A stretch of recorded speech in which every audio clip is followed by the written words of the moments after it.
তো আমরা আমরা আমাদের আন্দোলন চালিয়ে যাব, যতটুকু সম্ভব আমরা করব। আমার বিশ্বাস আছে আমরা বিজয়ী হব। তবে এখানে ইন্টারন্যাশনাল একটা প্রেশার চলছে, একটা ষড়যন্ত্র চলছে। তারা খুব বাংলাদেশে এখনো আছে, অনেকেই আছে যারা আহ, বিভিন্ন দেশের সাবেক আহ, আহ, কর্মকর্তা, তারা এই এই ইউনূস অবৈধ সরকারকে সমর্থন দিয়ে যাচ্ছে। আহ, তো এখানে একটা খেলা চলছে। তো ভারতের প্রধানমন্ত্রীকেও আপনি কংগ্রাচুলেট করেছেন। হ্যাঁ, অবশ্যই। এটা আমার আমি ব্যক্তিগতভাবে ভীষণ কৃতজ্ঞ প্রধানমন্ত্রী মোদীর প্রতি, যে তিনি আমার মাকে বাঁচিয়ে দিয়েছেন। মানে কেন, মানে আপনি কি আশঙ্কা করছিলেন? তখন যেটা একটা বাংলাদেশে তখন রীতিমতো যুদ্ধ চলছিল, কারণ তারা আপনার গণভবনে হামলা করতে যাচ্ছিল। হামলা করতে হলে আপনার তখন আমাদের সিকিউরিটি ফোর্সেস প্রস্তুত ছিল আমার মাকে রক্ষা করতে। তবে আমার মা তখন বললেন যে এটা করতে হলে শত শত লোক মারা যাবে, আর তাদের রক্ত তিনি ওনার হাতে চান না। কিন্তু এখন তো শেখ হাসিনাকে ফাঁসির সাজা শোনানো হয়েছে।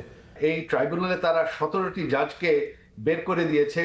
নতুন একজন জাজ বসিয়েছে, যেই জাজের কোনো ট্রায়াল বেঞ্চের কোনোদিন সে বসেনি।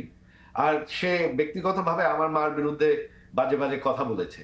তারপর আমার মাকে আইনজীবী নিয়োগ করতে দেওয়া হয়নি, আমাদের আইনজীবীদেরকে আদালতে ঢুকতেই দেওয়া হয়নি।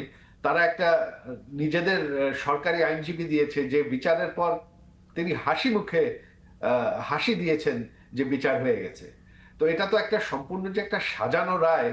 এই যে সাজানো রায় দেওয়া হয়েছে বলে আপনি বলছেন, এটাতে তো আপনাদের ফেরা এরপরে বিপজ্জনক হয়ে গেল। আপনারা কোন জায়গা থেকে বলছেন যে আপনারা বাংলাদেশে ফিরবেন?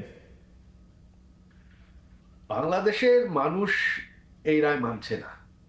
বাংলাদেশের মানুষ সাজানো নির্বাচন মানবে না। আর আওয়ামী লীগ সব থেকে বড় দল, সব থেকে পুরাতন দল। আওয়ামী লীগকে শেষ করা সম্ভব না। আজ হোক কাল হোক একদিন আওয়ামী লীগ ফিরে আসবে, এটা হবে।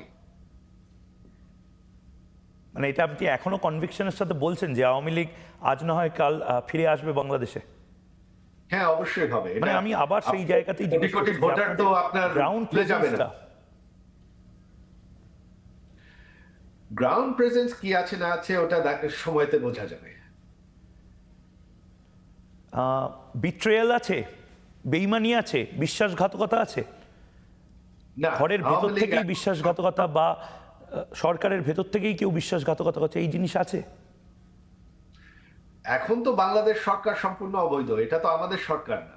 এখানে তো বিশ্বাসের কোনো প্রশ্নই ওঠে না। তবে আওয়ামী লীগ এখন সম্পূর্ণভাবে ঐক্যবদ্ধ।